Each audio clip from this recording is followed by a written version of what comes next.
नमस्कार बाळांनो. 11वीच्या सायन्सला प्रवेश घेतलाय, मग विषय कुठले ठेवायचे ना, हा सगळ्यात मोठा पॉइंट येतो. कारण बऱ्याच विद्यार्थ्यांना माहिती नसतं विषय कुठले ठेवायचे असतात. काही काही प्रमाणात माहित असतं की बायोलॉजी असतोय, मॅथ्स असतोय, दोन्ही ठेवायचे असतात वगैरे असं काहीतरी. पण 12वीच्या बोर्ड परीक्षेमध्ये कोणते विषय तुम्हाला फायद्याचे ठरतील आणि त्याचा फायदा पुढे कसा होणार हे मी इथे या व्हिडिओमध्ये सांगतोय. बऱ्याच कॉलेजांमध्ये काय असतं की ते विषय देतात तेच तुम्ही घ्यायचे आहेत. विद्यार्थी कुणाचं तरी ऐकून ते विषय घेतात. मी इथं क्लिअर कट सांगतो की तुम्हाला फायदा कशाचा होईल. आता हे आम्ही स्वतः कॉलेजेसमध्ये जातो किंवा स्वतः विद्यार्थ्यांना शिकवतो, जे विषय विद्यार्थ्यांच्या फायद्याचे असतात ते देतो. मग ते फुकट असतात, काही कॉलेजेस त्याच्यासाठी पैसे घेतात, बऱ्याच गोष्टी आहेत. पण डिटेलमध्ये पाहूया की विषय तुम्हाला कुठले ठेवायचे 11वी सायन्सला प्रवेश घेणार असाल तर. ठीक आहे. हा, आता विषय कुठले असतात, एखाद्या कॉलेजमध्ये एखादा विषय नसतो, पण मग दुसरा विषय आहे का बघून ते ठेवा. कॉलेजेस कंपल्सरी करतात ते त्यांच्या फायद्याचं बघतात हे पण सांगतो. मॅक्सिमम गव्हर्नमेंट कॉलेजेस आहेत म्हणजे तिथं विषय असतात पण ते देत नाहीत का, ते एक बऱ्याच वेगळ्या पद्धतीचे तिथं सिस्टीम चालत असते ती. ते बोलायला नको, पण मी जे विषय सांगतोय ते तुम्ही ठेवा, तुम्हाला फायद्याचं ठरेल. मी एक विषय नाही सांगणार आहे, बरेच विषय आहेत, त्यातलं तुम्हाला जो योग्य वाटेल ते ठेवा. ठीक आहे. पहिला फर्स्ट पॉइंटला येऊया आपण. सायन्सला ऍडमिशन घेतलंय तर कंपल्सरी विषय बघूया की काही झालं तर ते महाराष्ट्रात तुम्हाला मिळणारच आहेत. पहिला इंग्लिश कंपल्सरी आहे, हा तुम्हाला ऑप्शन सोडता येणार नाही. दुसरा फिजिक्स आणि तिसरा केमिस्ट्री, हा विषय तुमच्याकडे आहेत. हे तिन्ही विषय कंपल्सरी झाले. इंग्लिश ही एक लँग्वेज कंपल्सरीच येते, जसा तुम्हाला 10वीला मराठी वगैरे होता बघा. हे 3 विषय झाले. आता राहिले किती? 3 विषय. सीबीएसई वाले असतील तर ते तिकडे विषय वेगळे असतील. मॅक्सिमम स्टेट बोर्ड घ्यावा की सीबीएसई, तो एक वेगळा विषय, त्याचा व्हिडिओ नंतर बनवतो. पण मॅक्सिमम इथे एका मिनिटाच्या आत सांगतो की सीबीएसई की स्टेट. मना जेडब्ल्यू नीट करायला लागलोय तर सीबीएसईचा सिलेबस असतोय तो करतो, ते ठेवतो. मी म्हणतो बोर्ड कुठला, बोर्ड स्टेट बोर्ड सोपा जाईल. सीबीएसईचा अभ्यास तुम्ही एंट्रन्सचा करा, एंट्रन्सचा अभ्यास आणि बोर्डचा असमान बराच फरक असतो. जो इझी जातोय स्टेट बोर्ड ठेवून घ्या. 65%, 75%, 60% जो क्रायटेरिया आहे बऱ्याच ठिकाणी, जेडब्ल्यू साठी असेल, काही मेडिकल कॉलेजांना असेल, तो बोर्ड मधनं करणं क्लिअर सोपं जाते. आपला बोर्ड इतका खराब नाही आहे की बाबा तो ठेवलाय काय होणार नाही. आपला बोर्ड खूप चांगला आहे आणि इझी जाईल. ठीक आहे, चला आपल्या मुद्द्यावर येऊया. फिजिक्स, केमिस्ट्री आणि इंग्लिश हे कंपल्सरी विषय आहेत. देन पारंपरिक कॉलेजेस जे आहेत गव्हर्नमेंट, ती तुम्हाला पहिलं ऑप्शन काय देतात, मॅथ्स पण ठेवा, बायो पण ठेवा. ठीक आहे, 4 झाला, 5 झाला, आणि मराठी हिंदी एक लँग्वेज देतात.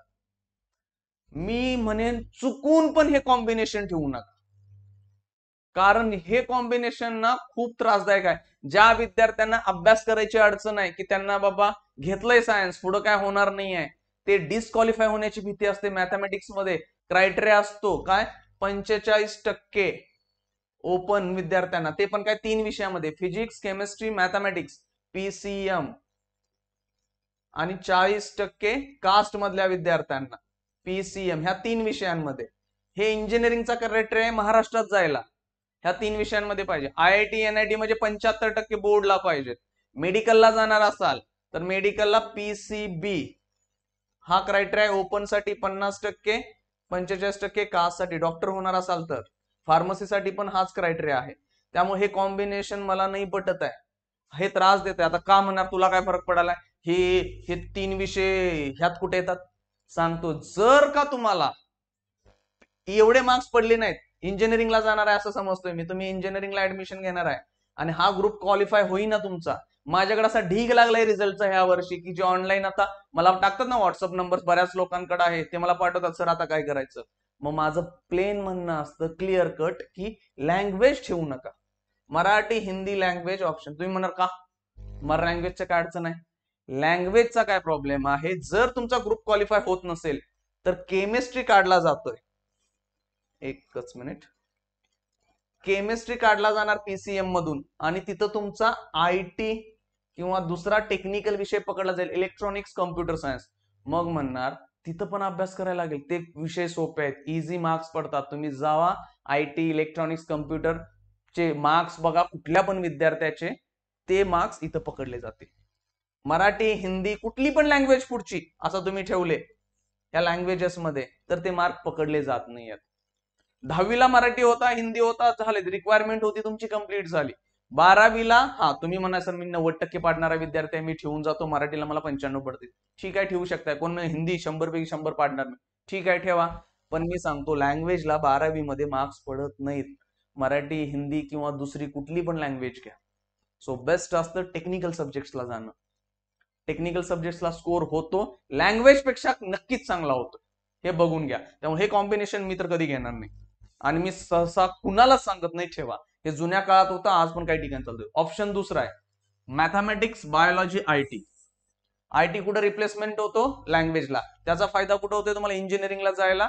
जर ग्रुपला कमी मार्क्स झाले तर इथं मार्क्स हे इझी पडतात, कमीत कमी 80, 75 ते 80 कुणालाही पडतील. ठीक आहे, मग फिजिक्सला 35 पडले, मॅथमॅटिक्सला 35 पडले, तुम्हाला टोटल पाहिजे किती आहेत? 134. तुम्ही म्हणाल कुठले ओपन असाल तुम्ही तर 134. आता ओपन म्हणजे ज्यांचा इन्कम 8 लाखांच्या वर आहे त्यांना ओपन. 8 लाखांच्या खाली आहे तुम्ही कुठल्याच कास्ट मध्ये नाही तर तुम्ही ईडब्ल्यूएस ला येतोय आणि ईडब्ल्यूएस ला क्रायटेरिया 40%चा. हा महत्वाचा पॉईंट. ठीक आहे, ते सगळे 12वी नंतरचे आहेत, पण ते ऑलरेडी व्हिडिओ चालू आहेत बघा, डिटेल्स आहेत, पाहिजे असतील तर जुने व्हिडिओ बघा. मग हे किती पाहिजेत मला? 134. ऍक्च्युली 135 असतात, पण राऊंडिंग ऑफ 135 पाहिजेत, पण राऊंडिंग ऑफला 134 134 बास होतात. राहिले किती हो तुम्हाला पाहिजेत? 70 तर इथे क्रॉस झाले. 64 मार्क्स पाहिजेत, 64 मार्क्स. त्या आयटीला कसेही पडतात. मग तुमचं काम झालं. केमिस्ट्रीला किती पण पडू देत बाबा, 35 फिजिक्स मॅथ्स पडल्याशिवाय तर पास नाहीये तुम्ही. ठीक आहे, त्यामुळे हे क्लिअर. दुसरा, मॅथ्स बायो ठेवायचा की नाही हे थोडंसं आहे. दोन्ही विषय, काही लोक म्हणतात का जॉग्राफी आम्हाला अवघड जातोय त्याच्यापेक्षा आम्ही मॅथ्स ठेवतो किंवा बायो ठेवतो. ठीक आहे, तुमची इच्छा. पण मी म्हणेन दोन्ही ग्रुप ठेवून नुसतं पासिंग साठी ठेवणं असेल तर ठेवा, पण जॉग्राफी मराठीत पण असतोय ना. जॉग्राफी इंग्लिशमध्येच द्या असं कोण म्हटले? मराठीत पण द्या. काही मुलं म्हणतात सर आम्ही इंग्लिश मिडियम शिकलो, इंग्लिशमध्ये देणार.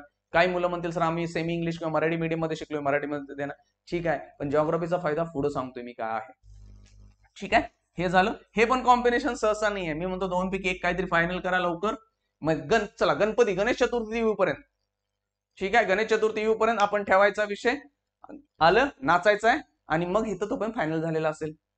ऑब्व्हियसली बऱ्याच मुलांचं फायनल असतं, पण ज्या मुलं कन्फ्युज आहेत अजूनपर्यंत ज्यांना काहीच माहित नाही, 2 महिने शिका, गणेश चतुर्थीच्या आत फायनल करा. तो ग्रुप कॉलेजमधून सोडणं असला सोडू देत असतील सोडा, नसेल तर 11वीचं सोडून द्या, काय फरक नाही पडत आहे. ते 2 कॉम्बिनेशन तर थोडेसे चुकीचे आहेत. पहिला तर क्लिअर कट चुकीचा, दुसरा हा कॉम्बिनेशन फेमस. 2 पैकी 1 विषय कुठला पण ठेवला, क्लिअर ठेवून घ्या. इंजिनिअरिंग फार्मसीला चालला इकडे चला, medical engineering sorry medical pharmacy ऍग्रिकल्चरला चालला इकडे चला. आयटी ठेवून घेतला, तुम्हाला हवाय आयटी ठेवला. लास्टला जॉग्राफी. आता जॉग्राफी ना दोन्ही भाषेत आहे. ज्यांना मराठीत द्यायचं आहे त्यांनी मराठीत द्या, ज्यांना इंग्लिशमध्ये द्यायचं आहे त्यांनी इंग्लिशमध्ये द्या. मॅक्सिमम मुलं इंग्लिश मिडियम वाले इंग्लिशकडे जातात, मराठीवाले. इथं मॅथच्या मुलांना 10 ते 12 दिवस सुट्टी असते. म्हणजे मॅथमॅटिक्सचा जो पेपर होतोय ना, पेपर झाल्यानंतर जॉग्राफीचा पेपर होणार 800 मुलांच्या बरोबर, म्हणजे पेपर सेम असतो तो. 12 दिवस सुट्टी असते. 12 दिवसात 7-8 चॅप्टर आहेत. उलट सुलट पुस्तक करून तुम्ही वाचू शकता 12 दिवसात. आणि पाडायचे कुठं काय जास्त असतात? 35 20 मार्क तर कॉलेजने दिले, 15 मार्क्स पाडायचे आहेत. तुम्ही म्हणा आम्हाला स्कोअर करायचा आहे. अहो माझ्याकडे ना 90 पर्यंत जाणारी विद्यार्थी आहेत, इथं 10-12 दिवसात अभ्यास करतात. म्हणणार आमचा बायोलॉजी आहे, बायोलॉजी वाल्यांना ह्यातनं 2 दिवस कमी करा, कारण मॅथमॅटिक्सचा पेपर झाल्यानंतर 2 दिवसांना बायोलॉजीचा असतोय. मुलं डायरेक्ट जॉग्राफी बोर्डच्या पेपरला करतात, 10वी नंतर डायरेक्ट 12वीचा. का? 10 ते 12 दिवस आहेत, इझी असतो पेपर, खूप अवघड नाही आहे. ठीक आहे, मार्क्स पडतात. थोडंसं चेक करा जुन्या विद्यार्थ्यांनी काय केलंय. हे कॉम्बिनेशन फेमस कॉम्बिनेशन आहे माराष्ट्रात. मॅथ्स किंवा बायो ठेवला, आयटी ठेवला, जॉग्राफी ठेवला. ठीक आहे, त्याच्या पुढे जाऊन इकडे चौथं कॉम्बिनेशन येतं मॅथमॅटिक्स वाले. जय मॅथ्स ठेवलेत ते इलेक्ट्रॉनिक्स ठेवतात किंवा कम्प्युटर सायन्स ठेवतात. आता हे 200 मार्कांचे विषय आहेत. मग हे 200 मार्कांचे विषय असल्यामुळं त्या मुलांचे 2 विषय गेले. कुठले 2 विषय गेले बघा? आयटी गेला आणि जॉग्राफी गेला. तुम्ही म्हणा बरं झालं की एकच विषय ठेवायचा आणि 200 मार्कांचे हे 2 विषय घालवायचे, तुमची इच्छा. हे काय, हे पण काय टफ नव्हतं, हे पण काय नाही. हा इथं ना हा थोडा इलेक्ट्रॉनिक्स आणि कम्प्युटर सायन्सचा अभ्यास करायला लागेल, कारण इथं 100 मार्क प्रॅक्टिकलला असतात, 100 मार्कांचा पेपर असेल. पण हे थोडेसे सब्जेक्ट टफ आहेत. ह्याच्या फी पण घेतात बघा, 10,000 15,000 कॉलेजवाले. आयटीला पण 2-4 हजार रुपये घेतात. सो हे पाहिजे असेल हे घ्या, इकडे जायचं इकडे जा. हे मॅथमॅटिक्स. समजा हे आयटी नको आहे, कम्प्युटर सायन्स नको आहे, इलेक्ट्रॉनिक्स नको आहे, तर अदर टेक्निकल सब्जेक्ट्स असतात, इलेक्ट्रिकल किंवा मेकॅनिकल मेंटेनन्स किंवा ऍग्रिकल्चर टेक्नॉलॉजीज, ते पण विषय असतील तुम्हाला ठेवायचे ठेवू शकता इथं. Any technical subject. पण मी म्हणतो IT हे 2 किंवा टेक्निकल सब्जेक्ट कुठला पण ठेवा, फायदा होतोय कशासाठी, इकडं इकडं इकडं ग्रुप क्वालिफिकेशन साठी तो लागतो. ठीक आहे, लँग्वेज कडे जाऊ नका. तुम्ही म्हणाल हे मॅथ्स वाल्यांसाठी सांगितलंच बाबा, बायोवाल्यांसाठी पण आहे. बायोलॉजी ठेवला, मग तिथं कुठला क्रॉप सायन्स जातात, कोण जिओलॉजी जॉग्राफी पण घेईल, मग 100 मार्काचा कुठला तरी एक दुसरा बायोलॉजीचा सब्जेक्ट ठेवतात जॉग्राफी ठेवला तर, किंवा अदर सब्जेक्ट्स पण असतात बायो मधले. पण बायो मुलांना बाबा तसं काय मॅथमॅटिक्स सारख्या खूप फायदा नाही आहे, पण स्कोरिंग साठी असतात हे विषय खालचे ठेवा बायोवाल्यांनी पण. लँग्वेजला गेला त्रास होणार. ठीक आहे, कॉम्बिनेशन अजून बरेच कॉम्बिनेशन आहेत, पण जे फेमस कॉम्बिनेशन आहेत ते मी सांगितलं. प्लेनला जाऊ नका बघा, ह्या कॉम्बिनेशनला ना, लँग्वेज आणि दोन्ही ग्रुप खूप त्रासदायक आहे. कारण ऍडमिशन तुमचं कशावर, बोर्डवर थोडीच आहे. हा, तुम्ही प्लेन BSc ला ऍडमिशन घेणार आहे 11वी नंतर, तर ठीक आहे, मग तुम्हाला जो कुठलं पण कॉम्बिनेशन ठेवा का नाही. कारण जर पुढे दुसऱ्या काहीतरी गोष्टी शिकायच्या आहेत तर तिथं लागतात एंट्रन्स. मग एंट्रन्स तुमचे काय आले, CET येणार, JEE आले, नीट आले. तुम्ही म्हणणार ह्या आहेत का, नाही आहे. CET आज सगळ्या गोष्टींसाठी आहे महाराष्ट्रात, BCA पासून सगळीकडे CET लागलेलीच आहे. मग प्रत्येक कोर्सला चाललाय, प्लेन बेसला नाही. मग ह्या गोष्टींचा जर तुम्हाला अभ्यास करायचा आहे ना बाळांनो, तर बोर्डचा लोड कमी होऊ दे ना. कशाला बोर्डच्या मागे पळून पळून पळून, कारण 99% जरी पडले तर एंट्रन्सवरच ऍडमिशन होणार आहे. त्यामुळे विचार करा, कॉम्बिनेशन समोर दिले, जो योग्य वाटतं तुम्हाला ठेवा. तरी तुम्हाला वाटतंय जे सांग कॉलेज देते तेच घ्यायचे तर घ्या. एक डाऊट होता, जो कॉलेज आम्हाला देत नाही हो, कॉलेज आम्हाला हेच कॉम्बिनेशन द्यायला, किंवा काय म्हणतंय हे दोन्ही विषय ठेवा आणि हातला कुठला तर ठेवा. मग अशा कॉलेजला चाललायच कशाला, की ते त्यांचा फायदा बघायला. आयुष्य तुमचं आहे, तुमचा फायदा तुम्ही बघा. तुम्ही कस्टमर आहे, कॉलेज दुकान आहे. तुम्ही दुकानात गेलाय आणि ते दुकान सांगाले की हीच वस्तू घे, हनशीला की तुम्ही बघा. तुम्ही एखाद्या दुकानात गेला आणि मला ते एखादी गोष्ट मागितली, ती देत नाही, तो सांगल तेच घ्यायचं, असं तुटूस पर्यंत मारशीला त्याला. तसंच आहे ते. त्यामुळे तुम्हाला जो योग्य वाटतंय, जे सब्जेक्ट पाहिजे ते घ्या.